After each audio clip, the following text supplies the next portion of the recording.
Hello বন্ধুরা, নমস্কার। আজকের এই ভিডিওতে আমি দুইটি কোম্পানি নিয়ে তোমাদের সাথে আলোচনা করব।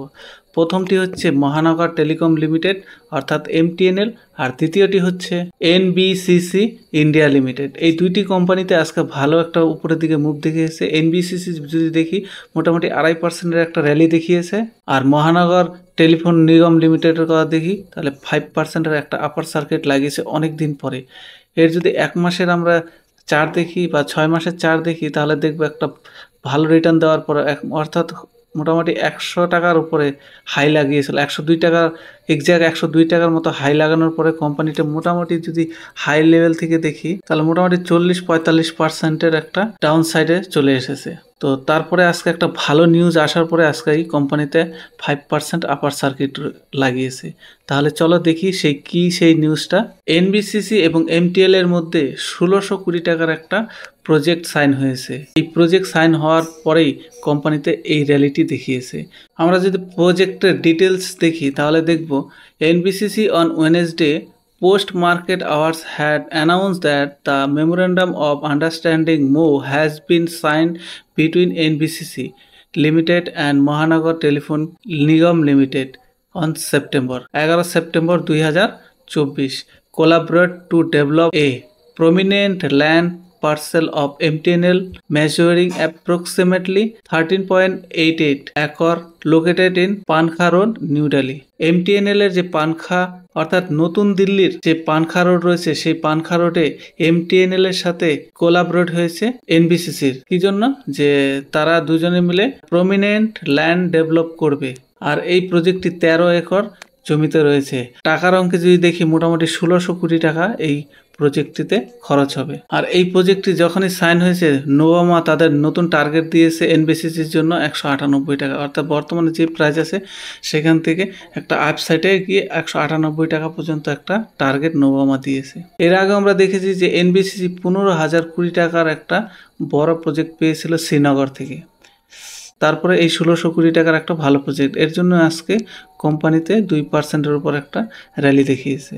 যদি কোম্পানির এক মাসের রিটার্ন দেখি নেগেটিভ, 6 মাসের রিটার্ন দেখি 54% রিটার্ন, এক বছরে যদি রিটার্ন দেখি 230% রিটার্ন এবং ম্যাক্সিমাম যদি দেখি প্রায় 2700% একটা মাল্টিপ্যাকার রিটার্ন অলরেডি দিয়ে দিয়েছে।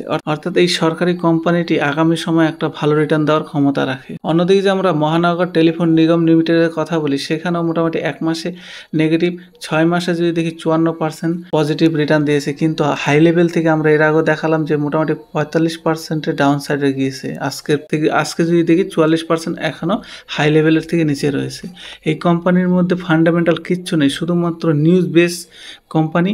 এই কোম্পানিতে তোমরা যদি সঠিক টাইমে এন্ট্রি করতে পারো তাহলে একটা রিটার্ন পাবা, আর যদি তোমাদের টাইমিং একটু এদিক ওদিক হয়ে যায় তাহলে তোমরা এখানে পুরোপুরি ফাঁসতে পারো। অর্থাৎ এখানে যারা 99 টাকা বা 100 টাকা বা 102 টাকা এন্টার করেছে তারা এখন পুরোপুরিভাবে ভেসে আছে। তারা ভাবতেছে এখান থেকে আমরা কি করে বেরোতে পারবো। তাই পুরোপুরি এই কোম্পানির নিউজ বেস। এই কোম্পানি যদি ফান্ডামেন্টাল দেখো কিচ্ছু নেই। কোম্পানিটি 3,500 কোটি টাকার মার্কেট ক্যাপ, স্টক পি তো কিছুই দেখাচ্ছে না।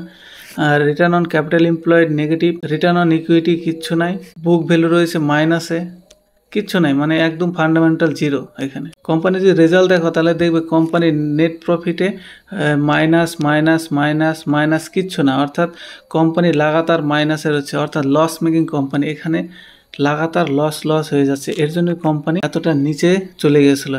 শুধুমাত্র একটা খবরের জন্য কোম্পানিতে একটা ভালো র্যালি দেখিয়েছিল, সেই খবরটি যখন শেষ হয়েছে তখন আবার 45% ডাউন হয়েছে। কোম্পানি ব্যাংকে তার পেমেন্ট করতে পারছে না, তার লোন শোধ করতে পারছে না।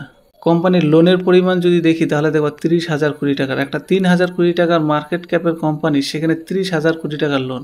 রিজার্ভ মাইনাসে, 24,000 কোটি টাকা রিজার্ভ হয়েছে, মানে কিচ্ছু নেই কোম্পানির মধ্যে। এতটা খারাপ ফান্ডামেন্টাল স্টক। আর শেয়ার হোল্ডিং প্যাটার্ন যদি দেখো এখানে 56% প্রমোটার রয়েছে, এখানে এফআইএস নেই, আর ডিআইএস এখানে 13% রয়েছে, বাকি 29%। তাই তোমরা যদি এই কোম্পানির সঠিক টাইমে এন্টার না করতে পারো তাহলে তোমরাও এখানে ফাঁসতে পারো। যদিও আমি এই ভিডিওতে কোনোভাবে রিকমেন্ডেশন দিচ্ছি না, শুধুমাত্র তোমাদের আমি ইনফরমেশনটা প্রোভাইড করছি। তাই যা করবা নিজের অ্যানালাইসিস করেই করবে। ভিডিওটি তোমাদের যদি ভালো লেগে থাকে তাহলে ভিডিওতে একটা লাইক দিয়ে চ্যানেলটি সাবস্ক্রাইব করে রাখতে পারো।